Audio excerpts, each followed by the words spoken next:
طيب خلينا متفقين ان هو عنده حق بنسبه كبيره. انت دلوقتي كلمه فورمه دي كلمه واسعه جدا، دي حاجه نسبيه، حاجه ريلاتيف كده، بنسميها حاجه نسبيه. هوريك دلوقتي سكرين شوت لواحد لعيب IFBB، ومع ذلك الناس معلقين له بالسلب. يعني هو بيقول لهم هقول لك على تركايه ولا تبس حلوه جدا تساعدك في تدوير الكتف والكتف الجانبي. كله يقول لك يا عم ده بياخد ابر، ده هرمونات، يا عم انت جاي تدينا نصايح ايه؟ ده انت بتضرب، ده انت بتعمل. فحتى لو ضربت هرمونات وحتى لو لقيت فورمه جامده زيه، برضه هيطلع عليك ناس ما تاخدش بكلامك ومش هتسمع كلامك ومش هتعمل، فمش هتعجب الناس. ريح نفسك، اعمل اللي انت عايزه او اللي انت بتحبه. بيروح اضرب لك مثال على حاجه بسيطه، جاي بقول لك ازاي تبقى غني وكيف تصبح غنيا، الفيديوهات اللي احنا بنشوفها على النت ده. وانا ما حلتش في البنك غير 10000 جنيه ومعيش مثلا عربيه، لا املك عربيات ولا عندي اراضي ولا عندي شقق ولا اي حاجه خالص. فازاي اكلمك عن الغنى وانا ما اناش غني؟ ما انت هتقولي ما انت كنت نفعت نفسك، ما انت كنت وصلت. بس ممكن يبقى معاك 4-5 مليون وتتكلم ازاي يبقى معاك فلوس او تبقى غني. واحد تاني يبقى معاه 10 مليون يتكلم ازاي ان هو يبقى غني. واحد معاه 20 مليون ويتكلم ان هو يبقى غني. واحد معاه 100 مليون وشايف الباقي ده كله فقراء ويتكلم ان هو يبقى غني. هي دي بقى الفكره.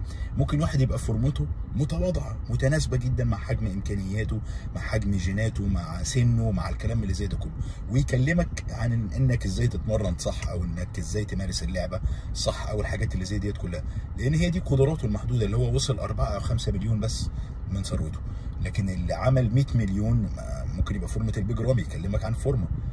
خلي بالك الموضوع كمان ان الناس ذات نفسها جوه اللعبه، في ناس ما بتشوفش الناس الثانيه فورم. يعني مثلا البيج رامي، الناس اللي تحتيه دول مثلا اللي بيلعبوا فيزيك، هم بالنسبه له دول مش حجم عضلي، دول بالنسبه له ناتشورال. فاهم قصدي ايه؟ الناس اللي بتشوف الكلاسيك، الناس اللي مش عارف اللي بتشوف كذا، يقول لك ده نقط ضعفه السمانه، ده نقطه ضعفه الكتف اللي مش عارف الايه. فحتى بيطلعوا فيهم القطط الفطسانه. فمن الاخر كده مش هتعجب كل الناس، انسى. مثال تاني لعيبه الباور ليفتنج. دلوقتي مثلا ممكن تلاقي واحد 60 كيلو بيشيل 150 بس، اللي هو تقريبا مثلا ازيد من ضعفين وزنه، تمام، ويكلمك عن ازاي تبقى قوي. واحد وزنه 90 كيلو ولا 100 كيلو بيشيل 200 و300 وبيكلمك عن ازاي تبقى قوي. ابو بقى 200 و300 يتريق عليه يقول له يا عم ما انت كذا كذا. لا، هو ده جيناته، اتخلق ده 160 سم، فقدر ان هو يبقى الماكس بتاعه مثلا 60 70 80 كيلو، والتاني اتخلق 180 سم قادر ان هو يبقى كذا. فكل واحد مختلف في القصه دي حتى. فدي حاجه نسبيه، حاجه ريلاتيف كده، بنسميها حاجه نسبيه. انت دلوقتي كلمه فورمه دي كلمه واسعه جدا، دي كلمه نسبيه. يعني ناتشورال، كلمه فورمه ناتشورال ممكن واحد تشوفه تلاقيه ماشي فورمه عاديه جدا بسيطه بس هو طبيعي ناتشورال. واحد تاني لا، ده الجامد قوي قوي في الناتشورال. واحد تاني ممكن يبقى بياخد استرويد او منشطات وفورمته متواضعه جدا بالنسبه للحاجات اللي هو بياخدها. ممكن واحد تاني لا يبقى متوسط، واحد تاني يبقى اجمد واجمد. فدي الكلمه دي نسبيه جدا. انت عايزني ابقى فورمه ايه؟ يعني ابقى فورمه البيج رامي مثلا عشان انصحك، ولا ابقى فورمه كريس بومستيد مثلا عشان تاخد مني معلومه؟ دي نقطه. النقطه الثالثه، واحد زي هاني رامبل، هو مش اجمد فورمه، ما كانش زمان اجمد فورمه، هو لعب وكل حاجه ومش اجمد جيناتكس، بس مع ذلك طلع لعيبه عاليه جدا جدا جدا. فانت ممكن تكلمني عن ازاي تبقى غني وانت معاك 4 أو 5 مليون بس، وناس من اللي اشتغلت معاهم يبقوا معاهم 20 أو 30 مليون اكتر من ثروتك. ده عادي، وارد جدا. انت ممكن تبقى مدرب جيناتك متواضعه وعلى قدها، تشتغل مع عملاء تحقق معاهم نتائج اكتر من اللي انت حققتها مع نفسك.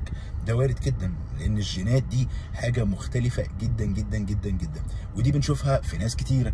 ممكن يبقى مدربين كره القدم، ناس جزء منهم ما مارسش اصلا كره القدم، وجزء منهم مارس كره القدم وما نجحش في حياته كلاعب، ولكن نجح في حياته كمدرب. فده وارد جدا. في فرق كبير جدا عندنا ما بين اللاعب وما بين المدرب. احنا بنخلط الامور يا جماعه وبنبهدل الدنيا. دي نقطه. النقطه الاخرانيه، مش كل حاجه بتتجرب ومش كل حاجه بتتعمل. يعني هو ما تجيش تقول لي لا انت لازم تكون خدت التجربه في الحاجه الفلانيه. لا، امال الدكتور النساء ده بيولد الستات ازاي وبيعالجهم ازاي وهو اصلا مش واحده ست؟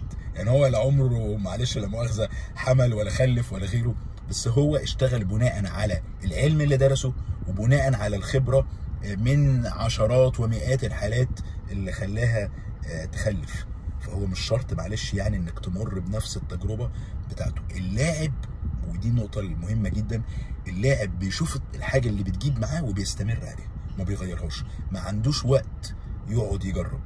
انا دلوقتي بلعب وعايز العب بطولات وعايز اركز في حاجه، اقعد بقى اجرب الطريقه الفلانيه والطريقه العلانيه؟ لا يا معلم، انا عايز الحاجه اللي انا اشتغلت بيها جت على جسمي هفضل مستمر عليها، ما عنديش وقت للتجارب. لكن المدرب عنده وقت للتجارب، سواء كان على جسمه او سواء كان بيشوف اجسام مختلفه. طبعا كونك انك تجمع ما بين انك تبقى لاعب ومدرب دي حاجه ممتازه، ما فيش فيها اي مشاكل خالص، وفي ناس كتير جدا كده في المجال. لكن انا بكلمك على فئه انك تبقى لاعب او فئه انك تبقى مدرب. عايز تاخد مني نصيحه، ممكن تبقى فورمه مقبوله. ما ينفعش واحد ما يبقاش عنده الحد الادنى من الحجم العضلي ويكلمك عن العضلات، ولا واحد ما يبقاش عنده الحد الادنى من القوه العضليه ويكلمك عن القوه العضليه. ولكن دي حاجه نسبيه. انت ممكن يبقى عندي حجم عضلي انت مش شايفه حجم عضلي كويس، لكن انا شايفه حجم عضلي كويس، مناسب لامكانياتي، مناسب لجيناتي، مناسب لوقتي، مناسب لسني، مناسب لتاريخي اللي فيه مثلا مشاكل او غيره. فكل واحد الموضوع دوت بالنسبه له كبير جدا، وما يتلمش يعني في انك ايه ده فورمه يبقى انت تنصح فورمه. لا، انت ما تنصح، ده تفكير قاصر جدا جدا جدا. الموضوع فيه تفاصيل كتيره جدا زي ما انا ذكرتها كده. وفي الاخر اللي ما يقبلش نصيحتك ما يقبلش، ومش لازم تنصح كل الناس. اللي عايز يسمع النصيحه يسمع، واللي مش عايز يسمع ما يسمعهاش براحته. ونقطة كمان هقول لك عليها، في ناس ممكن تشوفني فورمة عادية جدا، شخص طبيعي وزي الفل، واحد تاني يقول لك لا يا عم ده مش فورمة، واحد تاني يقول لك لا ده يا عم ده كويس. مش هتعجب الناس، صدقني، حتى لو انت البيج رامي ولا كريس بومستد في اللعبة ولا غيره، والله ما هتعجب الناس كلها.